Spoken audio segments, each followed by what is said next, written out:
ചൈനയുടെ വൻമതിൽ ചരിത്രത്തിൻ്റെ ഭാഗമാണ്, ലോകാത്ഭുതങ്ങളിൽ ഒന്നായിട്ടാണ് പറയുന്നത്. എന്നാൽ മനുഷ്യാവകാശങ്ങളിൽ ഒന്നായി പരിഗണിക്കപ്പെടുന്ന ഒരു മതിൽ ഇന്ന് പുനർനിർമ്മിക്കുന്നുണ്ട്. അത് പയ്യന്നൂരിലെ ഒരു മതിലാണ്. പയ്യന്നൂരിൽ വി കുഞ്ഞികൃഷ്ണൻ എന്ന് പറയുന്ന മുൻ CPIM ഏരിയ സെക്രട്ടറി അവിടെ സ്ഥാനാർത്ഥിയായി മത്സരിക്കുമ്പോൾ ആ മത്സരിച്ചതിൻ്റെ പേരിൽ അദ്ദേഹത്തിൻ്റെ ഇലക്ഷൻ പ്രചരണാർത്ഥം ചുവരെഴുതിയ വീടിൻ്റെ മതിൽ ഇടിച്ചം കളയുമായിരുന്നു. ഒറ്റടി എന്ന് വെച്ചാൽ കുഞ്ഞികൃഷ്ണൻ്റെ പേര് അങ്ങനെ ആ മതിലിൽ എഴുതണ്ട എന്നതാണ് ഇടിക്കാൻ വന്നവരുടെ ലക്ഷ്യം. പക്ഷേ അദ്ദേഹത്തിൻ്റെ പേര് എന്തൊക്കെയോ കാരണങ്ങളാൽ പരമ്പരാഗതമായി അവിടെ വോട്ട് ചെയ്തിരുന്ന കമ്മ്യൂണിസ്റ്റ് സഖാക്കളുടെ ഹൃദയഭിത്തിയിൽ പോലും എഴുതി വച്ചിരുന്നത് കൊണ്ട് അദ്ദേഹം അത്ഭുതപ്പെട്ട വിജയവുമായി ഈ തെരഞ്ഞെടുപ്പിൽ ജയിച്ചു കയറി. ഒരുപക്ഷേ ഈ കേരളത്തിലെ വിജയത്തിൽ നമ്മൾ ഒരുപാട് തിളക്കമുള്ള വിജയങ്ങൾ പറയുമ്പോഴും അത്ഭുതകരമായ വിജയം പയ്യന്നൂരിലെയും തളിപ്പറമ്പിലെയും വിജയം തന്നെയാണ്.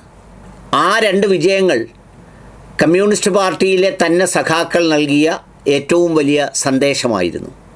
അങ്ങനെ കുഞ്ഞികൃഷ്ണൻ വിജയിച്ചു കഴിഞ്ഞപ്പോൾ തൻ്റെ പേരെഴുതിയത് കൊണ്ട് ഇടിച്ചു കളഞ്ഞ ആ മതിൽ അദ്ദേഹം പുനർനിർമ്മിച്ചു കൊടുക്കുന്ന പ്രവൃത്തി തുടങ്ങിയതുമായി ബന്ധപ്പെട്ട വാർത്തകൾ ഇപ്പോൾ ചാനലുകളിലും സാമൂഹ്യ മാധ്യമങ്ങളിലും ഒക്കെ കാണിക്കുന്നുണ്ട്. ഈ ഭരണകൂടങ്ങൾക്ക് പാവങ്ങളുടെ കഥയും സാധാരണക്കാരോടൊപ്പം നിന്ന കഥയും ഒക്കെ പറഞ്ഞ് അധികാരത്തിലേറി കഴിയുമ്പോൾ എല്ലാ അധികാരത്തിലുള്ളവർക്കും ഒരു പ്രത്യേകതരം മനോഭാവം രൂപപ്പെടും.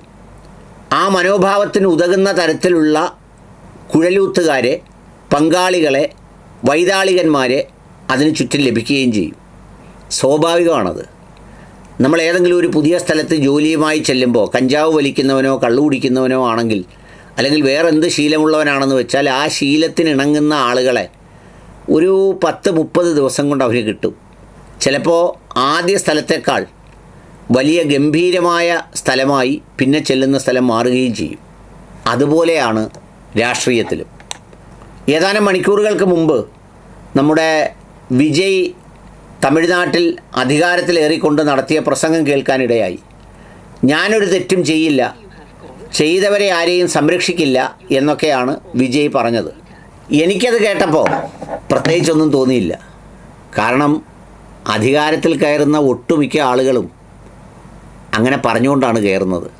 ഇപ്പം നമ്മളിപ്പോൾ ഈ കാണുന്നില്ലേ സാമൂഹ്യ മാധ്യമങ്ങളിലെല്ലാം എല്ലാവരും കൂടെ കിടന്ന് ഇടിക്കണോ, ഒരാൾ പോരെ മുഖ്യമന്ത്രിയായിട്ട്, അല്ലെങ്കിൽ അങ്ങനെയാണ് ഇങ്ങനെയാണ് എന്ന് പറഞ്ഞ് എഴുതുന്നവരെല്ലാം അവരവർക്ക് കിട്ടാൻ സാധ്യതയുള്ള ഏതെങ്കിലും സ്ഥാനങ്ങൾ വരുമ്പോൾ, എനിക്കിതിനകത്തൊരു പ്രവാസി സംഘടനയുടെ ഒരാൾ ആഞ്ഞാഞ്ഞ് എഴുതുന്നത് കണ്ടപ്പോൾ എനിക്ക് ഓർമ്മ വന്നത് എന്താണെന്നറിയോ, അദ്ദേഹം ആ സംഘടനയിൽ നിൽക്കുന്ന സംഘടനയിലൊന്ന് ഭാരവാഹിയാകുന്നതിന് വേണ്ടി സ്വന്തം സംഘടന പല സമയം പിളർപ്പിലേക്ക് എത്തിച്ച ആളാണ് ഈ എഴുതുന്നത്. എന്തെഴുതുന്നത്?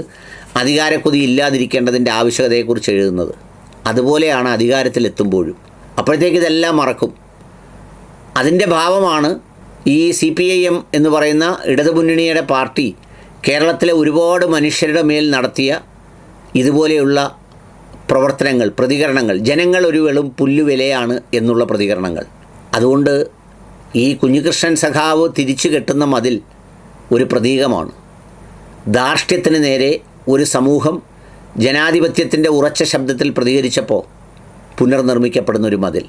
ഇനി അതാരും ഇടിച്ചു കളയാൻ വരില്ല, ഇടിച്ചു കളയാൻ വരാൻ ധൈര്യം ഉണ്ടാവില്ല.